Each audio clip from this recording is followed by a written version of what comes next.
wabarakatuh.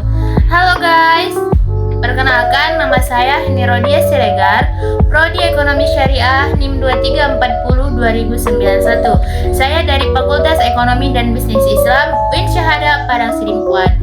Jadi, saya membuat video ini untuk memenuhi tugas dari mata kuliah Ekonomi Publik. Jadi, dalam video ini saya akan membahas tentang pengeluaran pemerintah.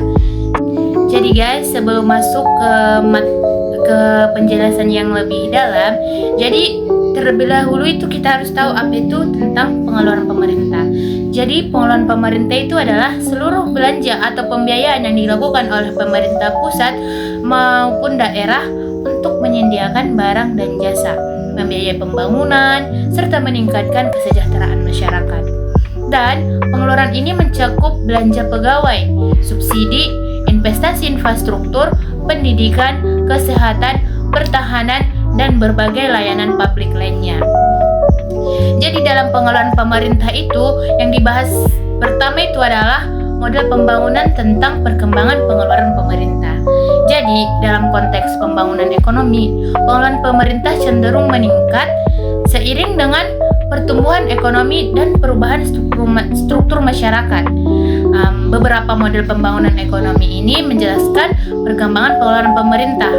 Ada beberapa model. Yang pertama itu adalah model klasik, di mana model klasik ini pemerintah berperan terbatas hanya pada fungsi keamanan, ketertiban, dan hukum. Dan yang kedua adalah pengeluaran pemerintah relatif kecil dibandingkan PDB. Contohnya pada masa ekonomi liberal klasik abad ke-19, peran negara dalam ekonomi sangat minimal. Dan model yang kedua itu adalah model Keynesian, di mana model Keynesian ini diperkenalkan oleh John Maynard. Pembahasan yang kedua adalah tentang hukum Wagner atau Wagner's Law of Increasing State Activity, yang dimana ini dikemukakan oleh Adolf Wagner, seorang ilmuwan atau ekonom Jerman pada tahun 1835 sampai 1917, yang dimana isi pokok dari hukum Wagner ini adalah semakin tinggi tingkat pendapatan per kapita suatu negara, semakin besar pula proporsi pengeluaran pemerintah terhadap pendapatan nasional. Dengan kata lain, pengeluaran pemerintah meningkat lebih cepat daripada pertumbuhan ekonomi. Alasan utama menurut Wagner itu yang pertama, peningkatan fungsi administratif negara, yang dimana pemerintah harus mengelola urusan publik yang semakin kompleks. Dan yang kedua itu adalah pertumbuhan kebutuhan sosial, di mana pertumbuhan kebutuhan sosial ini masyarakat harus menuntut pelayanan publik lebih baik seperti pendidikan, kesehatan, dan transportasi. Dan yang ketiga adalah perkembangan teknologi dan ekonomi, yang dimana juga perkembangan teknologi dan ekonomi ini meningkatkan kebutuhan regulasi dan pengawasan oleh pemerintah. Dan yang keempat itu tentang kegiatan kebudayaan dan kesejahteraan, di mana kegiatan kebudayaan dan kesejahteraan ini pengeluaran meningkat untuk seni, budaya, dan kesejahteraan sosial. Jadi kesimpulan yang dapat diambil dari hukum Wagner ini adalah pemerintah negara maju cenderung memiliki rasio pengeluaran pemerintah terhadap PDB yang lebih besar dibandingkan negara berkembang.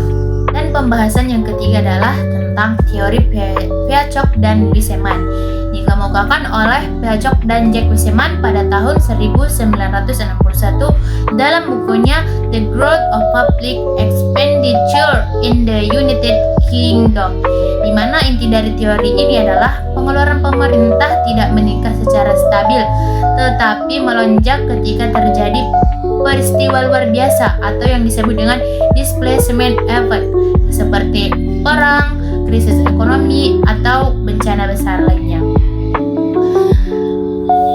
Tahapan dalam teori Piaget dan Wiseman ini, yang pertama itu tolerable taxation level, di mana dalam keadaan normal masyarakat hanya mau membayar pajak pada tingkat tertentu.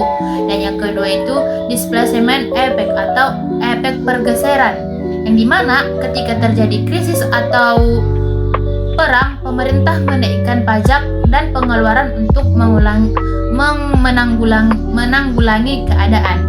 Yang ketiga itu adalah inspection effect, yang dimana setelah krisis selesai, masyarakat menyadari pentingnya peran pemerintah sehingga pengeluaran dan pajak tetap tinggi. Dan yang keempat adalah correction effect, yang dimana pemerintah mengonsentrasikan. Yang keempat adalah consecration effect, yang dimana pemerintah mengonsentrasikan pengeluaran pada sektor strategis seperti pertahanan, infrastruktur, dan kesejahteraan sosial. Jadi kesimpulan yang dapat diambil dari hukum teori pajak dan manajemen ini adalah teori ini menjelaskan kenaikan permanen pengeluaran pemerintah setelah krisis besar karena pola belanja dan penerimaan pemerintah tidak kembali ke kondisi semula. Dan materi yang keempat adalah tentang penentuan permintaan terhadap pengeluaran pemerintah.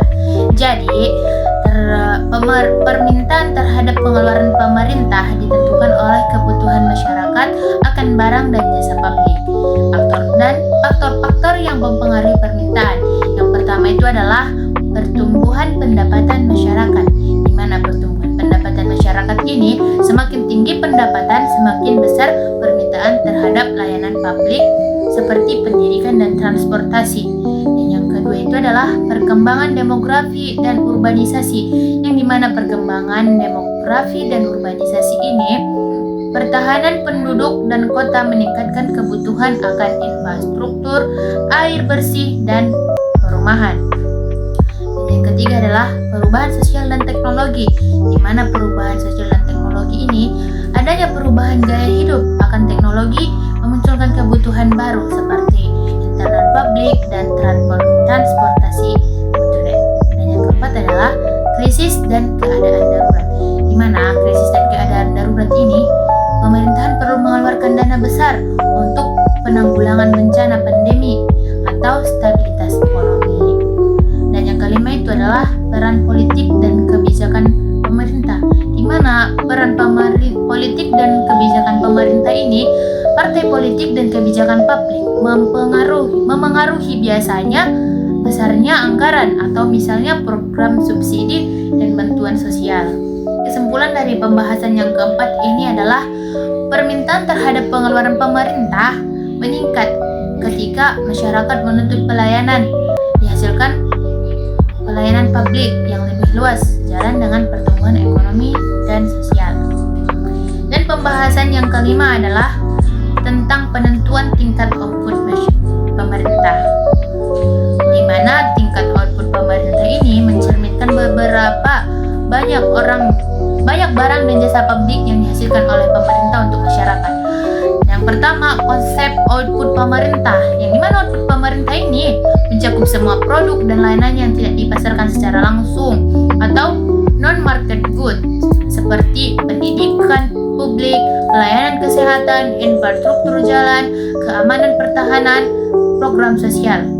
Dan yang kedua adalah penentuan tingkat output, di mana penentuan tingkat output ini ditentukan oleh interaksi antara kebutuhan masyarakat atau demand side, yang dimana permintaan terhadap barang publik dan kebijakan sosial, dan kemampuan fiskal pemerintah atau supply side, yang dimana ini kapasitas keuangan dan penerimaan pajak negara. Dan yang ketiga adalah faktor penentu output pemerintah. Ada beberapa faktor. Yang pertama itu adalah kapasitas anggaran dan pendapatan negara. Yang kedua itu prioritas pembangunan nasional. Keempat, efisiensi birokrasi dan tata kelola. Dan yang kelima itu tekanan politik dan sosial. Dan yang terakhir itu efektivitas kebijakan fiskal dan moneter. Jadi kesimpulan yang dapat diambil dari pembahasan yang kelima ini adalah tentang hubungan output dan pengeluaran. Semakin besar pengeluaran pemerintah, semakin tinggi pula output barang dan jasa publik yang harus disediakan. Dan namun efisiensi alokasi dana juga menentukan kualitas output yang dihasilkan. Jadi guys, kesimpulan umum yang dapat kita ambil dari pengeluaran pemerintah ini adalah dalam aspek model pembangunan. Pokok pembahasannya itu tentang perkembangan pengeluaran pemerintah mengikuti tahap pembangunan ekonomi dan kesimpulannya itu tentang peran pemerintah meningkat seiring modernisasi ekonomi. Yang aspek yang kedua itu hukum Wagner, di mana pokok pembahasannya itu tentang pengeluaran pemerintah meningkat lebih cepat dari pertumbuhan ekonomi. Dan kesimpulan utamanya itu semakin maju ekonomi, semakin besar pula peran fiskal pemerintah. Aspek yang ketiga itu adalah teori Piaget dan Wiseman, yang dimana pokok pembahasannya ini tentang pengeluaran meningkat akibat krisis dan tidak kembali ke kondisi awal. Jadi kesimpulannya ini ada di deflasemen efek permanen. Dan aspeknya itu penentuan pemerintah, yang dimana pokok pembahasannya ini dipengaruhi oleh pendapatan, demografi, dan kebijakan, dimana kesimpulannya itu tentang kebutuhan publik mendorong peningkatan belanja negara. Dan aspek yang terakhir itu tentang penentuan output, yang dimana pokok pembahasannya ini tergantung kemampuan fiskal dan efisiensi pemerintah. Dan kesimpulannya itu tentang output publik meningkat jika pengeluaran efektif dan produktif.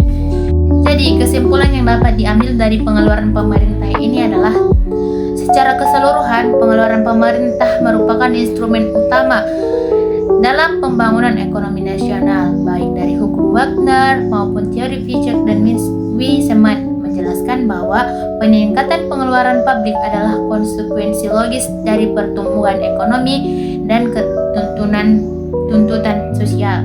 Oleh karena itu, yang terpenting bukan hanya besarnya pengeluaran, tetapi bagaimana efektivitas dan produktivitas pembangunan negara tersebut untuk meningkatkan kesejahteraan masyarakat. Jadi demikianlah yang dapat saya sampaikan. Kurang dan lebihnya saya mohon maaf dan saya mohon ampun kepada Allah Subhanahu wa taala. Sekianlah video saya hari ini. Assalamualaikum warahmatullahi wabarakatuh. Bye bye.